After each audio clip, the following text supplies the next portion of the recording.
Bueno, pues a continuación, don Boris Rodríguez Martín, que es doctor en Psicología Clínica y miembro del equipo terapéutico de la Fundación Recal, nos va a hablar sobre lo que es el modelo Minnesota.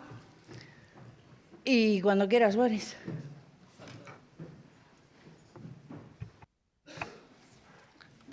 Bueno, en lo que se activa la presentación, quería agradecer a todos por apoyar estas jornadas de la Fundación Recal, por tanto la presencia en este sitio de la Fundación Recal, por darme la posibilidad de compartir con ustedes estas reflexiones.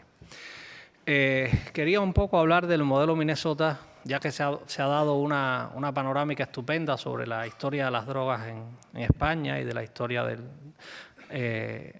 Luego la doctora Baños ha dado una estupenda charla sobre pues, lo que es la patología dual y cómo afecta a la población joven. A mí me gustaría hablar de lo que es el modelo Minnesota y la recuperación de adicciones, y el modelo Minnesota y la fuerza del grupo. Por eso he elegido esta presentación, que es el clásico iceberg con que se designa la enfermedad, donde el consumo es la parte visible, y todas las manos unidas, donde una persona no se puede recuperar a sí misma, pero entre todos se construye la recuperación del individuo.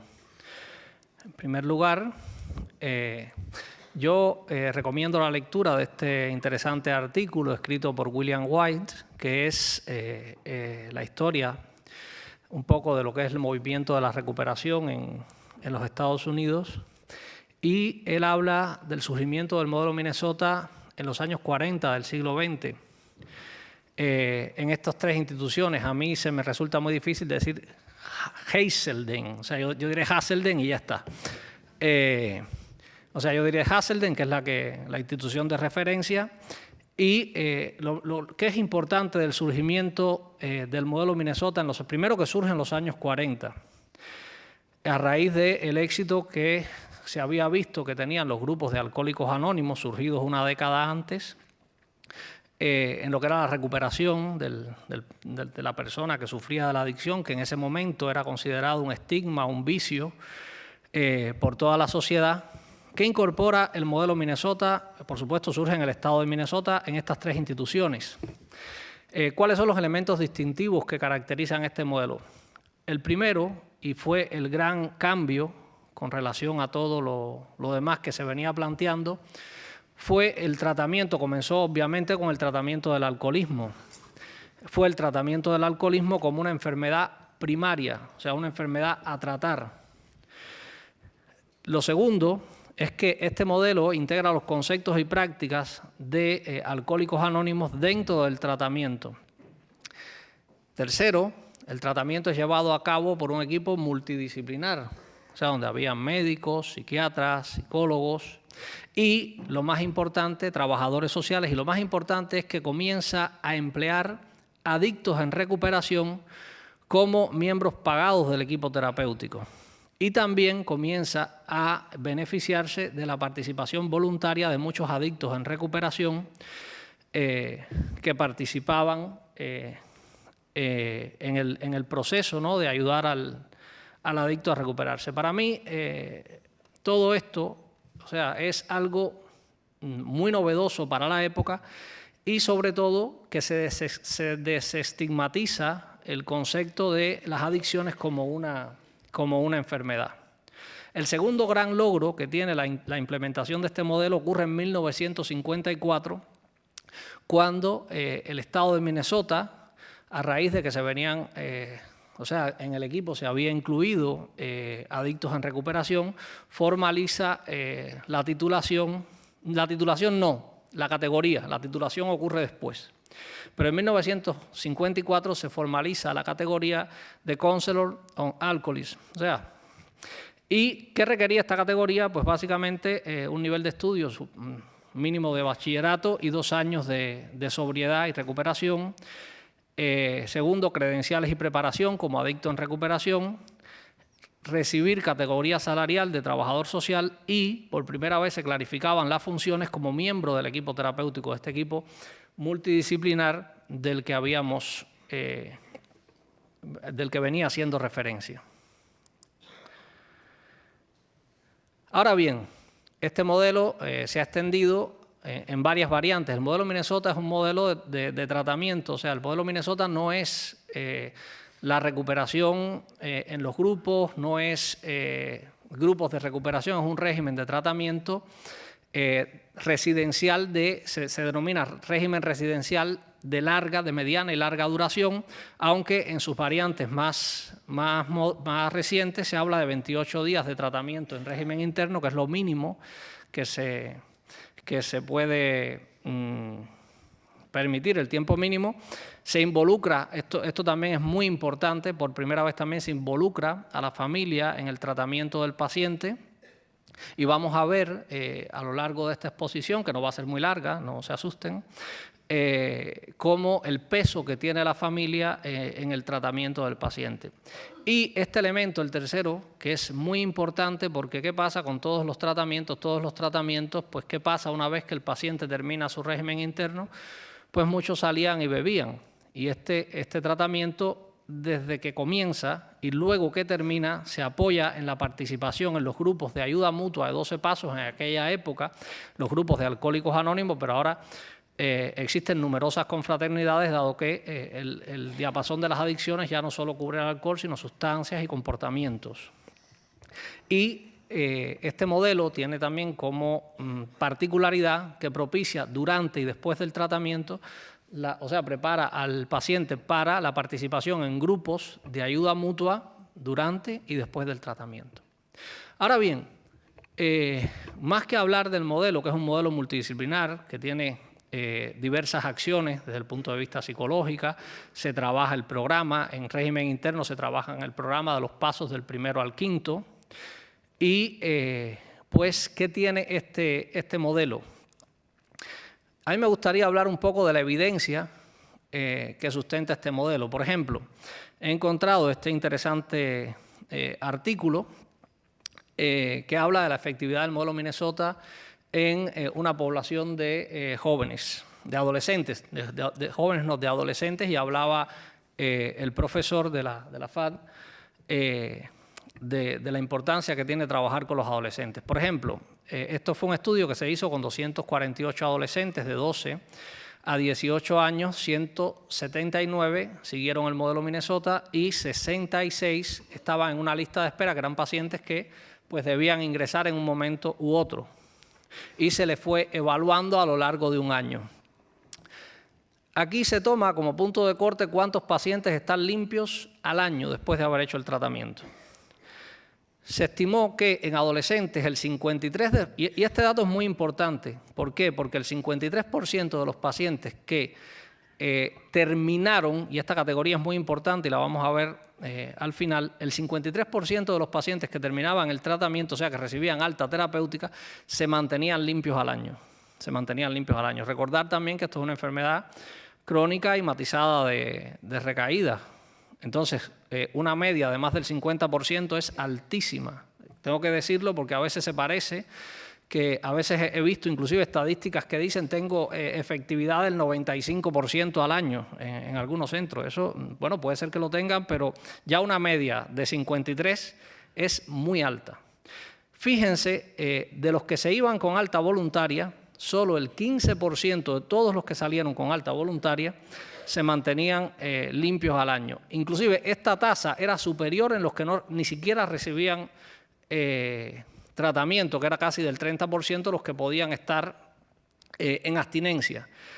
Aquí hay dos cosas interesantes, o sea, al año, o sea, más del 50% de los pacientes lo pueden lograr, pero si sales del tratamiento, mira cómo se reducen tus posibilidades, inclusive por debajo de no hacer nada. ¿Y qué quiere decir esto? Que hay que analizar las características de la persona que termina un tratamiento y de la persona que sale de un tratamiento, más que del que está esperando. Yo creo que son elementos muy importantes. Ya veremos ahora lo que se llaman estudios de predictores. Este es el primer punto de evidencia del modelo Minnesota, que a lo mejor a algunos les parecerá poco, pero es un dato muy esperanzador.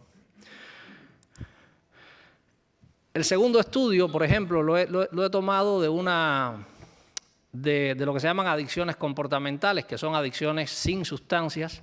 Y estamos hablando de un estudio que se hizo en pacientes con bulimia nerviosa en Israel. Se trabajó con 169 mujeres desde 1994 hasta 1999. 6 meses después de recibir el modelo Minnesota, 121 mujeres, que era el 70%, estaba sin conducta purgativa a los 6 meses. Y aquí hay algo muy interesante, porque la doctora hablaba de lo que es la patología dual. Por ejemplo, hoy el trastorno de la alimentación se considera patología dual. No se considera como una adicción. Cuando tú tienes un diagnóstico de trastorno de la alimentación, tú te consideras un paciente dual. Sin embargo, estos pacientes se beneficiarían mucho de ser considerados como adictos. De hecho, el primer artículo científico que habla, por ejemplo, de la anorexia como una adicción, se publica en 1984. O sea que no es algo nuevo ni que se esté planteando ahora, simplemente que la ciencia camina despacio. ¿Pero qué quiere decir? Que en una adicción comportamental, si la consideramos así, las tasas son bastante buenas de mantenimiento en lo que es la recuperación y la abstinencia. Ahora bien, por ejemplo, en este estudio, esto es un estudio ya que habla de Hazelden, del modelo y sus resultados. Aquí se evaluaron 1.083 pacientes desde el año 1989 al año 1991. Y se observó que al año se mantenían abstinentes el 53% de los pacientes. Este estudio tiene como dificultad que no ofrece las tasas de altas voluntarias, o sea, los pacientes que abandonan, los pacientes que son, digamos, expulsados por incumplimiento de contrato, o las altas voluntarias, pero es un dato también bastante esperanzador. Este dato también se replica en el análisis de 286 adictos en recuperación tomados de 23 programas de tratamiento en el Reino Unido, o creo que en Inglaterra, mejor. En Inglaterra. Aquí estamos hablando de un 50% de mantenimiento de la abstinencia al año. Y fíjense cómo los datos en las distintas investigaciones son bastante consistentes, que la tasa de mantenimiento de la abstinencia es el 50%. Estamos hablando de cantidades de pacientes pues bastante considerable. Ahora bien, un segundo. ¿Qué es lo que ocurre? Más que, y si entendemos que esto es una enfermedad pues crónica y que está matizada por recaídas y que pues el día tiene 24 horas y que a la persona le tiene que compensar la recuperación y sobre todo tiene que usar las herramientas del programa, tenemos que entender un grupo de cosas. O sea, estos datos no pueden ser entendidos como datos desesperanzadores. Pero más que analizar la efectividad del modelo, a mí me gusta analizar los predictores y las vías por las cuales se alcanza estos fines del tratamiento, las vías por las cuales un paciente se motiva o no a dejar de consumir. Hay una estadística que dice un compañero mío de trabajo, Daniel, que a mí me gusta mucho. Daniel siempre dice, y es la estadística con la que yo me quedo, dice, el paciente que hace el 100% de lo que dice el programa, no recae. O sea, si usa todas las herramientas correctamente, ese paciente no recae. Y yo me quedo con esa estadística porque de lo que voy a hablar ahora son de los predictores. Lo primero es analizar una categoría psicológica que se llama intención, que no es más que el plan. A mí me encantan, los pacientes con los que trabajo saben que yo digo que la intención no es el camino más, no lo digo con estas palabras tan sofisticadas, pero lo digo. La intención no es el camino por el cual llegar a la meta, o sea, con la intención no basta. Y voy a explicar un poco por qué. Vamos a empezar con este estudio que lo que es analiza la intención desglosada. Pensemos que la intención se divide en 3 factores. Lo primero, o sea, la intención no es más que un plan. Yo quiero hacer esto, pues me quiero parar, me quiero levantar, ¿vale? Y se divide en 3 categorías. Esto es una teoría que se llama la teoría de la conducta planificada de Axen, que viene de los años 80. Y se basa en la aptitud, las normas subjetivas y el control percibido. El control percibido, obviamente, es el control que yo percibo que tengo sobre determinada conducta. Cuando yo digo yo lo controlo, si yo digo que yo me puedo parar, ahora en estos momentos pues probablemente a lo mejor no tenga mucho control percibido porque tengo un problema en la espalda, pero usualmente puedo hacerlo. Ahora, cuando digo yo controlo el consumo de sustancias, a lo mejor eso puede ser un poco tramposo si eres adicto. ¿Qué cosas son las normas subjetivas? Las normas subjetivas no es más que las figuras de referencia que el individuo se establece. O sea, si mis figuras de referencia son personas de consumo, pues obviamente tendré más posibilidades de consumir. Si mis figuras de referencia son personas que no promueven el consumo o personas de recuperación, pues la cosa puede tener un mejor color. Y por último es la actitud. La actitud es una variable que voy a analizar con más detenimiento después. A esta teoría en 2011 se le agrega una categoría que es el afecto anticipado. ¿Qué quiere decir? ¿Cómo me voy a sentir una vez que alcance esta conducta? Lo que pasa es que la mayoría de estos estudios se hacen sin que se le agregue esa categoría. Sería interesantísimo ir analizando. Entonces, ¿cuál sería el camino? Aquí lo que vamos a analizar, y no sé si es muy aburrido, pero aquí lo que vamos a analizar es el camino por el cual, el camino de la intención para llegar a terminar un tratamiento. Obviamente los investigadores estaban muy interesados en una categoría que era el control percibido. Cuando un paciente llega a un centro e ingresa, se le dice, y esto es un estudio que se hizo de pacientes internos que terminan tratamiento. Pues tú le preguntas, oye, algo tan simple como esto, ¿tienes intención de terminar tu tratamiento? ¿Crees que puedas tener todos los recursos tú para terminar un tratamiento? Y el paciente te dice, pues sí, pues no lo sé. Y eso se basa, toda la carga de esa respuesta cae en el control percibido. ¿Estamos ahí? Entonces, ¿qué es lo que ocurre? Fíjense que este numerito de aquí, que es 18, es una correlación y no es significativa. ¿Qué quiere decir esto? Que el control percibido no es el camino por el cual el paciente se debe basar para terminar su tratamiento. Estamos hablando, recuerden que estamos hablando de que el modelo Minnesota es un régimen de mediana a larga duración. Por tanto, tu control percibido, igual que no controlas las drogas, tampoco un poco valoras muy bien tu capacidad de terminar un tratamiento.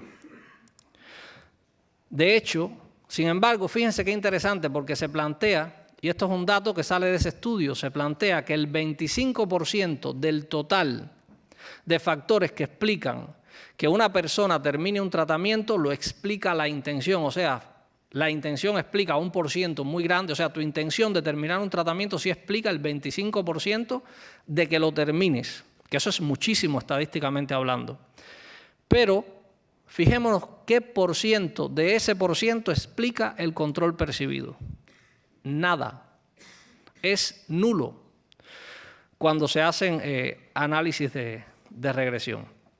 Entonces la pregunta es, ¿cuál es el camino por el cual un adicto en recuperación, cuál es el camino por el cual debe transitar un adicto en recuperación para lograr terminar su tratamiento? Y fíjense que estoy hablando de terminar un tratamiento, no estoy hablando de recuperarse de por vida, estoy hablando solo de terminar un tratamiento. Que parece eterno, a veces hay 3 meses de ingreso, 2 meses de ingreso y parecen eternos. Una semana de ingreso parece eterna también a veces. ¿Cuál es el camino que debe seguir un adicto en recuperación para terminar su tratamiento?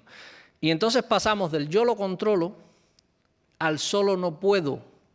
Y aquí estamos hablando de una categoría psicológica que se llama la buena voluntad. La buena voluntad, nosotros hemos definido, esto es un post que he puesto del 23 de octubre, donde el equipo terapéutico me ayudó muchísimo porque a mí me traía muy liado un poco entender desde un punto de vista psicológico qué cosa era la buena voluntad. Estaba muy perdido porque decía, bueno, pero es un proceso cognitivo, y entonces me decían mis compañeros, no lo es, porque si te pones a pensar, te vas. O sea, la buena voluntad no puede pasar por tu cabeza, porque en tu cabeza es donde está el problema. Entonces, estaba un poco perdido ahí y dije, ¿y cuál es el camino, tomando en cuenta estas 3 categorías que tiene la teoría de la conducta planificada, cuál sería el camino por el cual debe transitar la buena voluntad? Y entonces entendí, compartiéndolo con los compañeros y pidiendo mucha ayuda, como este programa sugiere, entendí, o me ayudaron a entender, porque era muy complicado de ver, me ayudaron a entender que es la actitud positiva hacia la recuperación, que se mueve por la cabeza, pero que no la oye mucho, el que te lleva a terminar el tratamiento. ¿Y qué cosa es una actitud? Una actitud es una creencia que no pasa por el pensamiento. ¿Qué quiere decir? Yo voy a hacer esto porque me compensa. Da igual lo que yo piense, da igual lo que quiera hacer. Lo voy a hacer porque me compensa. Entonces, la idea que hipotetizamos es que es el camino de la actitud positiva, es a través del cual, en esta teoría, camina la buena voluntad. O sería el primer paso de la buena voluntad.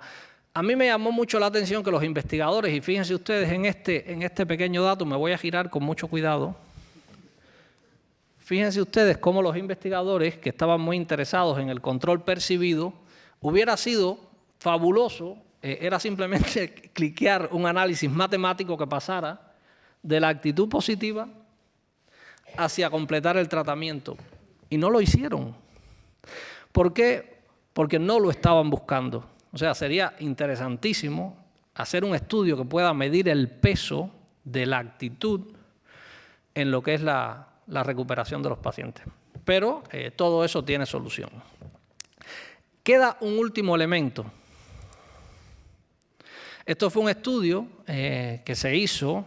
Muchos de estos estudios tienen que haberse hecho bajo el paraguas del proyecto Match, que por cierto dedicó 27 millones de dólares al estudio del tema del alcoholismo durante 10 años y pues se obtuvieron muchos resultados interesantes. Este estudio básicamente, que sale publicado en esta importante revista científica, de lo que habla es de hecho, los cambios en las creencias y atribuciones que tienen las personas, los cambios psicológicos que se operan en las personas a través del contacto con figuras de referencia. Y por eso habla de creencias y atribuciones.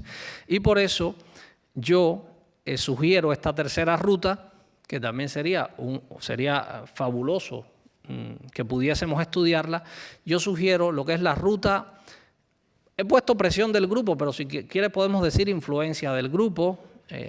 Todos los que han estado en un centro saben que cuando un paciente se quiere ir, a veces lo que le dice el equipo terapéutico que pesa, no pesa tanto como cuando se sienta en un círculo con sus compañeros y oye las devoluciones de todos y cada uno de sus compañeros. Y a esas devoluciones, a esos compartires y a ese intercambio de experiencia es lo que yo le llamo presión del grupo. No estoy hablando de una organización mafiosa que te amenace de muerte, pero que poco a poco hace que tus creencias y atribuciones sobre lo que es la enfermedad y la recuperación vaya cambiando. ¿Cuántos pacientes entran y te dicen, yo vengo aquí por mi familia, pero yo no tengo ningún problema? Y luego se maravillan descubriendo que tienen una enfermedad y que no son culpables de tener esa enfermedad, pero que pueden ser responsables de su recuperación. Y todo ese proceso ocurre a través del cambio de creencias y actitudes que provee el modelo Minnesota. Por ejemplo, esto es un interesante estudio que se hizo. ¿A quién pertenece el mérito de la recuperación entonces? Si estamos hablando de que todo es en grupo, pues esta pregunta se le dediqué un post el 22 de enero de este año y me preguntaba en ese momento a quién pertenece el mérito de la recuperación, ¿al individuo o al grupo? Porque si todo se hace en grupo, entonces parece ser que el individuo no tiene ningún mérito en ese proceso. Y tomé como referencia hay un dicho que dice, cópiate de uno es plagio, cópiate de 100 y harás una tesis doctoral. Pues aquí tomé como referencia otro artículo que sale en esta es una prestigiosa revista científica y que habla de un estudio que se hizo con 573 adictos en recuperación con una media de 8 años en recuperación. Los hay desde recién llegados hasta personas con más de 20 años en recuperación. Esto es un gran estudio. ¿Y qué determinó este estudio? Este estudio determina, y no se dejen engañar por estos quesitos con estas cuñitas tan pequeñitas, porque estadísticamente son valores muy considerables. Este estudio determina que el 15%, oigan este dato, que el 15% del bienestar, que en otras palabras podemos hablar, si nos ponemos exagerados, podemos hablar de felicidad, pero hablamos del bienestar subjetivo y psicológico de un adicto en recuperación, que el 15% de ese bienestar, con tantas cosas que tiene la vida, que el 15% de ese bienestar esté explicado por la participación activa y constante en grupos de ayuda mutua, déjenme decirles, señores, que es un dato abrumador y te dice la fuerza que tiene el grupo. Y te dice la fuerza que tiene el grupo. Yo digo que de todos los factores... Espera, vamos a seguir. Por ejemplo, aquí tenemos, por ejemplo, que el fin del tratamiento, la intención, o sea, el deseo o proponértelo como meta, sugiriendo que se haga a través de la actitud y de este cambio en las creencias normativas, explica el 25%, y luego, estos son datos nuestros de la Fundación Recal, la familia, el apoyo de la familia explica el otro 15% de que un paciente termine y se mantenga en tratamiento. Por eso decimos que hacerlo sin la familia se puede, pero es mucho más difícil que con el apoyo de la familia. Claro, con el apoyo de una familia que sabe utilizar las herramientas del programa, que conoce la enfermedad del familiar y la suya propia, que hace también un proceso de recuperación. Aquí no hablamos de familias informadas, sino que además hablamos de familias informadas y en recuperación, que esto es otro gran trabajo que hace la Fundación Recal con la familia. Aquí tengo a Jacobo, que seguramente hablará de ese tema. Ahora bien, una de las cosas que hay en estos estudios, por ejemplo, es que además de la abstinencia, hablaba el profesor de la FAD de la criminalidad. Cuando las personas que van al modelo Minnesota, se ha estudiado que se reduce un 50% los indicadores de criminalidad. Se reducen un 50%, o sea, conductas antisociales, llamémosle, en un 50%, que es muchísimo. Si, entiendan que si un 15% es mucho como predictor, un 50% es algo brutal. Y, por ejemplo, la obtención de empleo a tiempo completo y una vida productiva se incrementa en un 10% con relación a otros programas. Esto es un dato que tenía de otro estudio, pero que no me salió ahora. ¿Y por qué? Bueno, pues que es que este programa trabaja una dimensión del ser humano, además de la dimensión física, la dimensión emocional, la dimensión mental, trabaja la dimensión espiritual y trabaja la formación de una serie de fortalezas del carácter, a la cual le dediqué otro post el día 16 de octubre.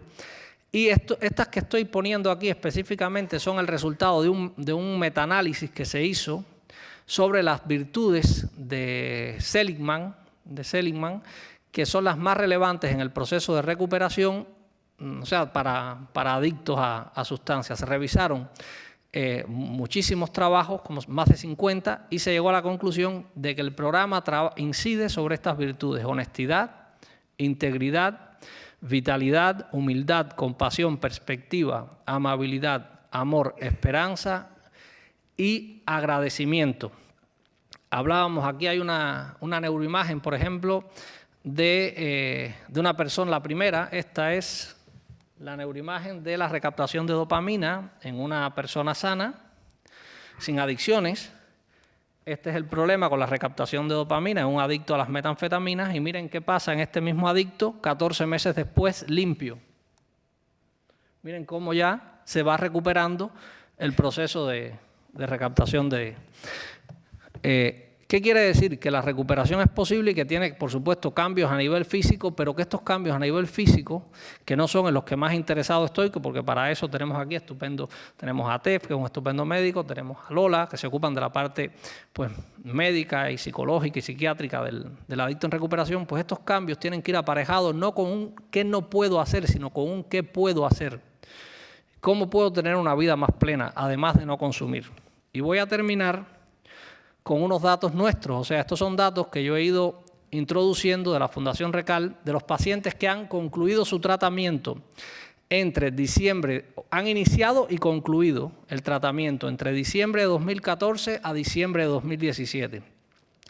En la Fundación Recal, durante ese tiempo, se han visto, estamos hablando de pacientes que pasan más de al menos 48 horas en la Fundación, que es el mínimo de tiempo establecido. Pues con estas características hemos atendido a 194 pacientes en fase 1. El tiempo medio de atención de nuestros pacientes, de estos pacientes, 75 días con una desviación estándar de más o menos 38, porque está el que se va al segundo día y está el que puede estar hasta, hemos tenido pacientes que han estado hasta 5 meses, pero bueno, es una desviación estándar de más o menos 38 días. Miren, este otro dato es muy importante. Tenemos 130 pacientes que han recibido un alta terapéutica, que es el 67%. Esto quiere decir que nos acercamos, de cada 10 pacientes nos acercamos a que 7 reciben el alta terapéutica. Y esto es un dato muy esperanzador también. Ahora bien, ¿qué pasa al año? Bueno, pues básicamente ese estudio longitudinal lo he hecho con los pacientes que han terminado su año en fase 2 en este mismo periodo. Y esos son 74 pacientes. No estoy contando los pacientes que todavía están en fase 2, o sea, pacientes que han pasado y han recibido una finalización de su tratamiento en fase 2, pues tenemos que los datos son muy similares al resto de los estudios que les había ido presentando. Tenemos un 50% de altas terapéuticas, con un 24% de abandonos, derivaciones y expulsiones, pero estos casos, aunque mi amigo Jacobo dice que son estadísticas engañosas, yo digo que estas personas no se van consumiendo de Recal. O sea, hay un dato que solo el 26% de esos pacientes recae. O sea, ¿ven? Y todos estos que se van o abandonan no han consumido en el momento que se van. O sea que solo tenemos un 26% de recaída. Es probable que el que se vaya abandone, pues recaiga. Pero tampoco estamos, o sea, ¿por qué? Pero yo digo los que tenemos. Ahora, con un 50% estamos en las mismas, o sea, en la misma estadística esperanzadora, pues de los demás centros a nivel mundial. Ahora bien, lo último que quiero tocar es que un programa para obedientes. Miren, esto que están viendo es lo que se llama un árbol de decisión.